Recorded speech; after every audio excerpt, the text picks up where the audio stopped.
Okay, this is John from Clock Repairs Merseyside. I'm just going to do another video on this mainspring winder. Reason being, I mentioned, I gave a brief description of it before, but I'm going to actually put a spring in a barrel now, quite a heavy spring. And the other reason I'm doing this video is I want to show you the size. I'm just going to put my gloves on. I'd say you need to wear quite a thick set of gloves if you can. With the mainspring winder, because should anything happen, obviously you prepare so things that don't happen, but if a spring, quite a heavy spring, shoots off, or the barrel spins or something like that in the winder and you're holding it, they can do quite a bit of damage to you. So as I say, everything is safety first, really, especially where mainsprings are concerned. That's really number one importance.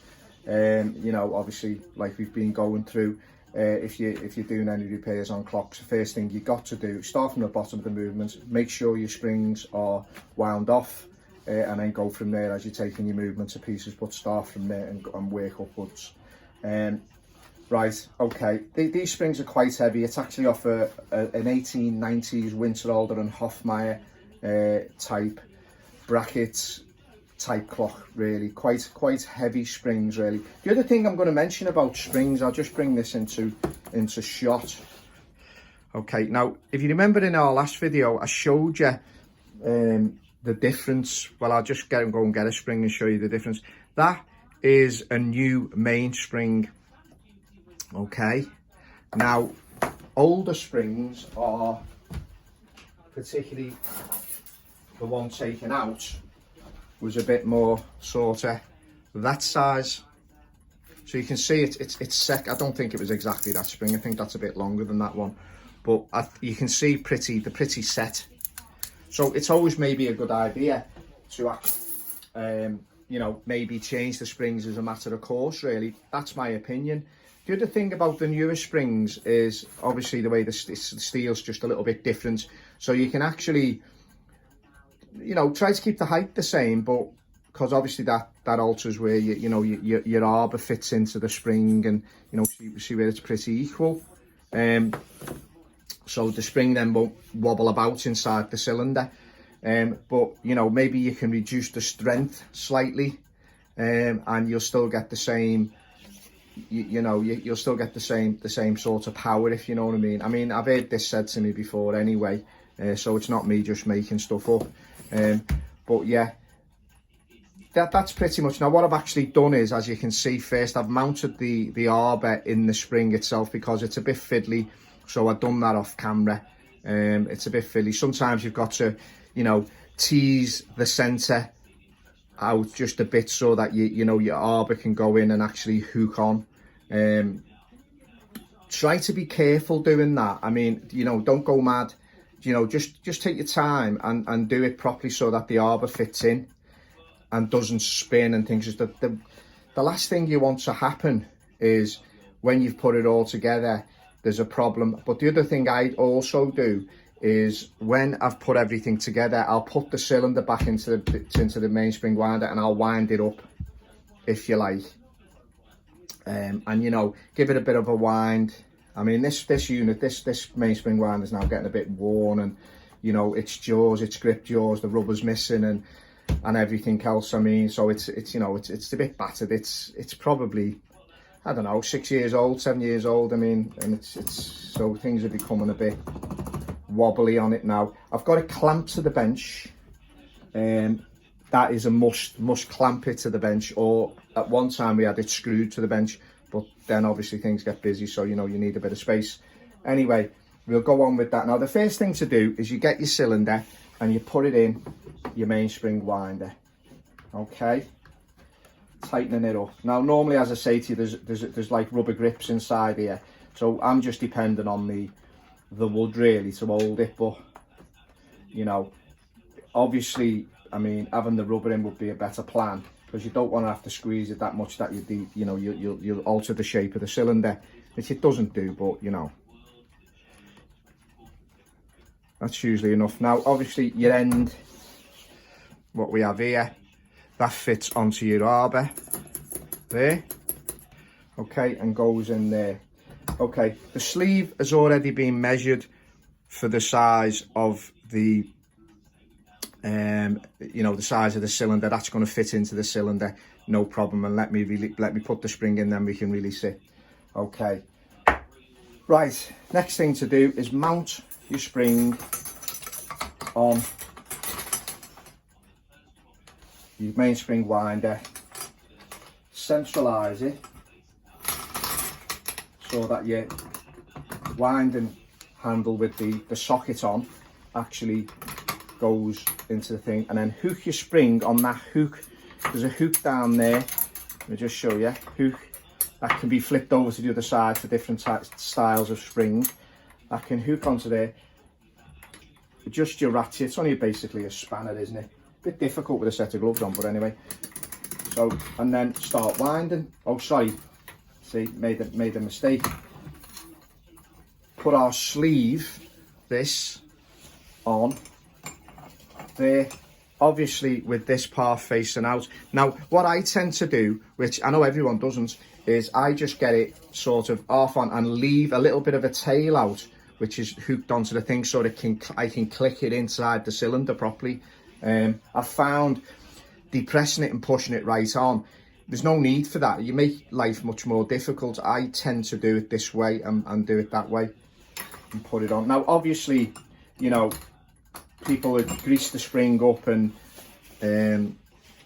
you know, things like that. I just tend to put a little drop of oil on the top and just, you know, not loads, just to let it go around, you know, to let it think, because you find that they're pretty sticky anyway. Sometimes on especially older springs and stuff like that, I mean, really you should clean them and everything else, but these, you know, they've got a little bit of grease on them anyway, they're pretty okay.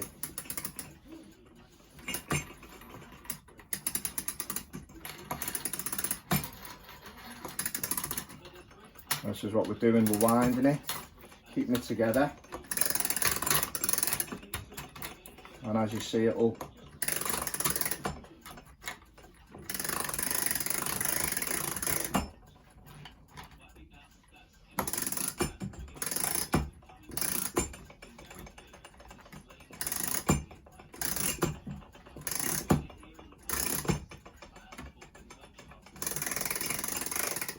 okay, and you're winding it like that until you get it so that it's going to fit inside your sleeve.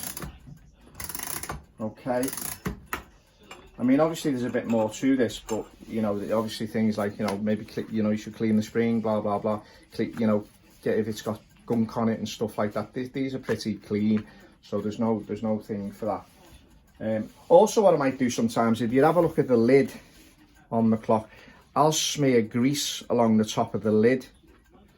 I mean, you know, that just stops it, you know, the scraping on the top of the lid. But if the spring's, you know, a decent fit, you shouldn't do that. Often you see where someone's fitted like an ill-fitting spring, would you say, it's damaged the lid, it's scraped it, and there's gouges in it, and you know, and then obviously what's going to happen then, you're going to fit the right spring, you're going to have gouges in the top of the lid, and then it's going to catch. And you know, I mean, not necessarily on this type of spring because it's a pretty strong spring, but you know, if you're dealing with carriage clocks and smaller stuff where, you know, they're quite delicate anyway, I mean, you don't want anything to stop a clock. I mean, you know, a clock movement's main enemy is friction, so you want to try to reduce that situation as much as possible. Friction is the thing that's going to slow it down or stop it eventually, or you know, and you know, a lot of other things. Obviously, friction's your situation.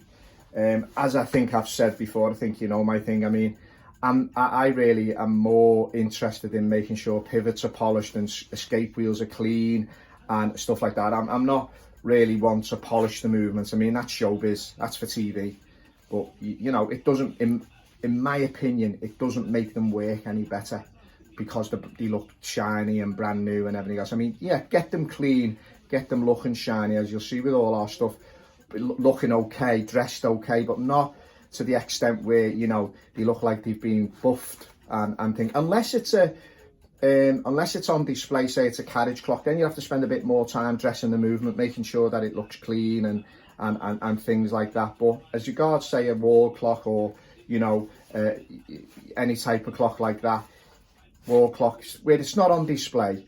I mean, you spend the time polishing pivots, making sure your bushing's okay, pegging your bushing out. That's what you want to spend the time on. Spend the time on clock making. Anyone can clean a clock movement up, polish it and clean it. I mean, it just takes time. That's all it is. It just takes time. I mean, we have Steve and my grandson doing stuff like that. I mean, you know, I concentrate on repairing platforms, cleaning platforms. Spend a bit of time cleaning a platform. Obviously, a platform escapement on a carriage clock, they need to be clean, spotless, make sure there's nothing on them. That's it. Anyway, that's my take on all this shiny movement, showbiz stuff. Probably very controversial, but really, there you go. Right, as you can see, what I'm doing here, I'm getting this cylinder on, and all I'm doing is I'm just gonna push it over like that, but I want to leave a bit of a tail, you see. So I hope you can actually see that. I'll pull it over and let you see a bit better.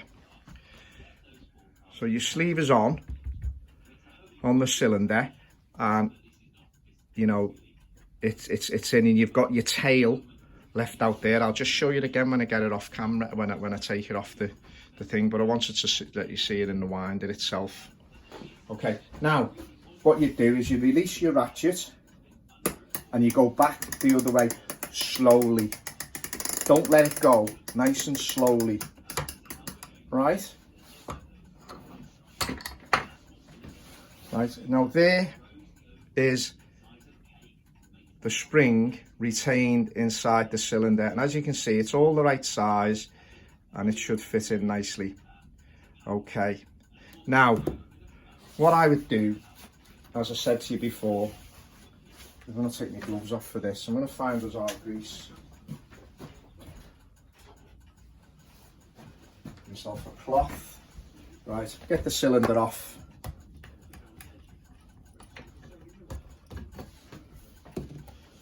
I would smear some silicone grease. Now this is silicone grease number 2. You can buy it on eBay, no problem. And I would smear the inside of the cylinder. Just a little smear. Doesn't have to be mad. You don't want to do I've tons and tons of grease and oil and stuff obviously on a clock movement, because all that's going to happen is it's going to gather you know, a lot of dirt and grease over a period of time, obviously, because you know you're never going to stop a clock movement getting dusty. Again, our cylinder lid, smear it with a bit of grease.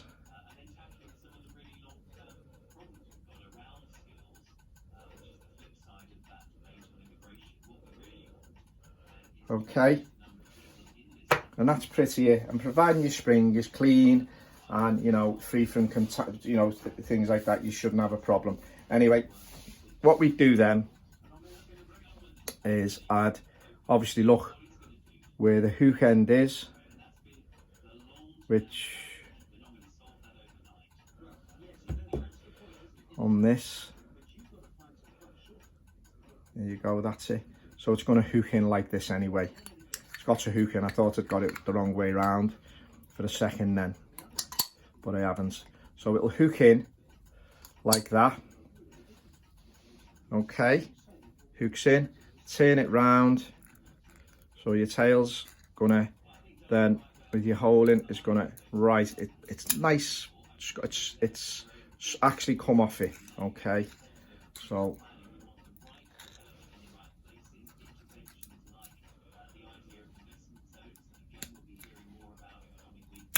it's all cooped off it again.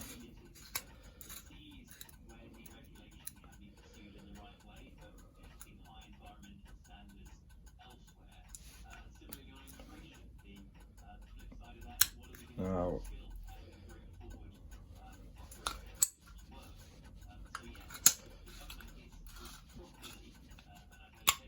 right, I'm gonna just do this off camera because it can be pretty fiddly. But anyway, the general idea is you're getting the general idea there up to now. So just give us a few minutes. Okay, this is John Crockbears Merseyside, just getting coming back to you with what was this. It's now in the barrel, no problem, and we'll be able to you know, release it inside the spring cylinder. But I'll show you what the problem was, may as well, just in case you come across it. Right, if we look at the end of this loop here, okay, where it's obviously on the newer spring, it'll just been punched out. If we look at this part here,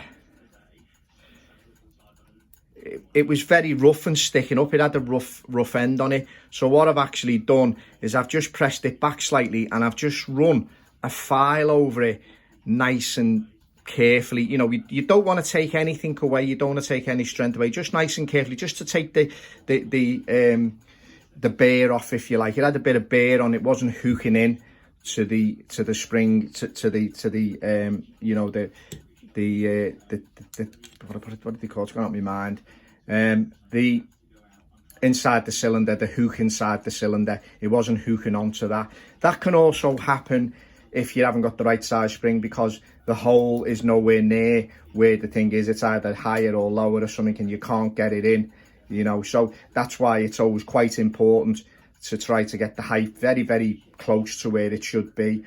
I mean, unfortunately, sometimes when you're ordering springs for older clocks, I mean, you can't get the exact, although there's you know, there's most of them are on the market. But anyway, I think that was actually the spring outfit, so you can see the sort of difference in size.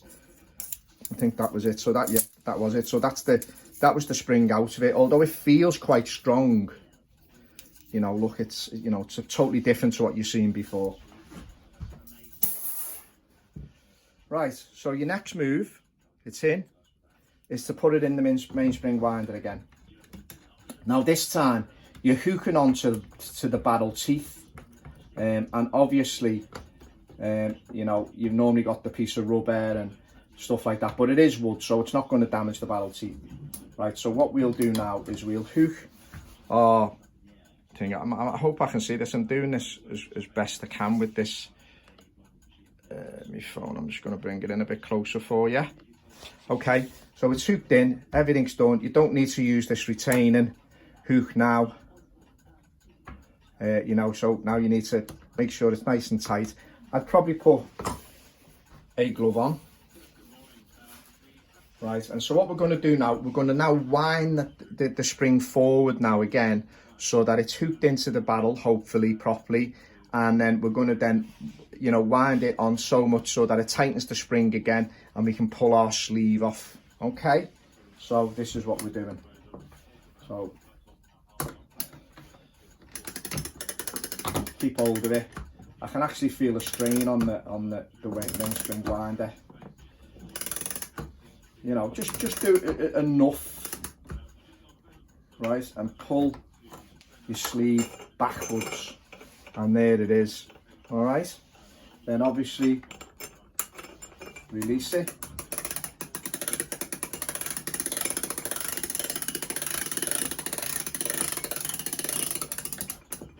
And there you go.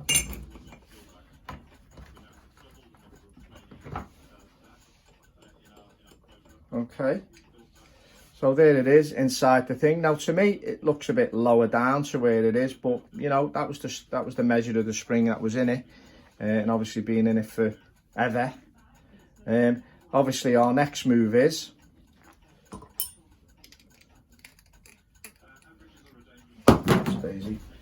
making sure our arbor is hooked in, which it does seem to be. But as I say to you, what we're going to do, so I'm going to pop this lid on. Now what I just do is I line up the hook with, you know, your barrel hook on the inside, and we've got a little, you know, half-ton press over there or whatever it is. And I'll just press that on now quite easily. Just put a, you know, a little bit of a cloth over it and press it on. I won't do that on camera because it's, you know, it just takes up too much time.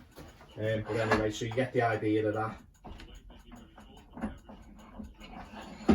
Okay, so there's your barrel, all done. Now, I'll just put it back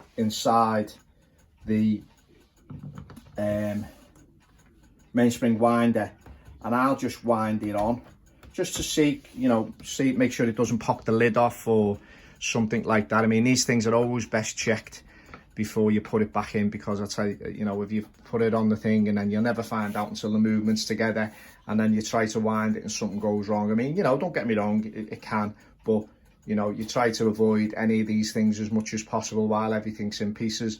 I mean, this is the whole idea, because if you're having to go over things again and again, you're losing money. So there you go. As I say, this is really a quicker way of what we're doing. I mean, you know, sometimes we have to use older springs, and you know, we've got stuff in stock, so we're cleaning that. You know, we might even sometimes run it through an ultrasonic cleaner just to, you know, make sure there's no contaminants on your spring. I mean, that's you know, quite important. As I say, you know, just keep things as clean as humanly possible. Clocks are not the cleanest in the world, but certainly not like watches. We couldn't fix watches in here. It's too dusty, there's too much going on. But yeah, you know, not a bad situation. Anyway, so we wind that on. So just your mainspring winder, tighten your things, and just give it a wind and see what happens. Might hear a few clicks.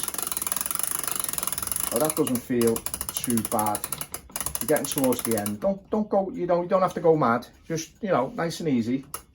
And there it is. It's at the end. It's wound on. It's, you know, hopefully not going to come off when we think. I'm sure it's not. And then, as I say, wind it back. Nice and careful. Don't just let it go. Make sure you've got a firm-ish grip on your handle so that it doesn't spin out your hand and hit your wrist and break your wrist or something like that, which I've seen happen. And then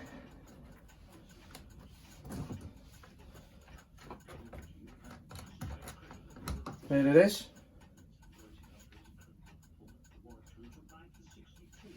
All done, no problem. I mean, if you want to, you can give that cylinder a clean up a little bit. I don't know, maybe, as I say, not showbiz. So that's it. That's my demonstration on the quick demonstration on the mainspring winder. But yeah, I think that's pretty decent. There shouldn't be no problems with that. Okay, this is John from Clock Repairs Merseyside again. If you like what I'm doing, please leave me a like and subscribe to me. It always helps me, encourages me to do a few things. And as I say, I try to keep my content down to, you know, I'm going to put everything in sections eventually, whereby we've got, you know, mainspring winder, we've got lathes, we've got, you know, little things we're doing. I'll be on Monday, I might be doing a video in a church. I'm going to take a clock back, the clock that we've seen, you know, I'm going to take that back to the church with my grandson. We're going to put that on the wall, and I'll do a bit of filming there. And hopefully, as I've been talking, and I got COVID, unfortunately, I'm going to do another video about the William Lassell clock that's in another church that this clock we believe is being copied off. I just need to, it's not my church, so I just need to be able to go there at some point. The guy's going to let me in, and I'm going to do some filming, and I may be able to, as I said to you in another video, I may be able to get a film of William Lassell's grave. If for anyone who's interested in that, I'm very interested in that type of the history of horology. I mean, it's a real passion of mine. But anyway, hope that's helpful. As I say, leave comments. I don't mind, providing that they're decent and respectful. And as I say, I'll always try my very best to answer any questions. This is John from Clock Repairs Merseyside. See you soon. Thanks.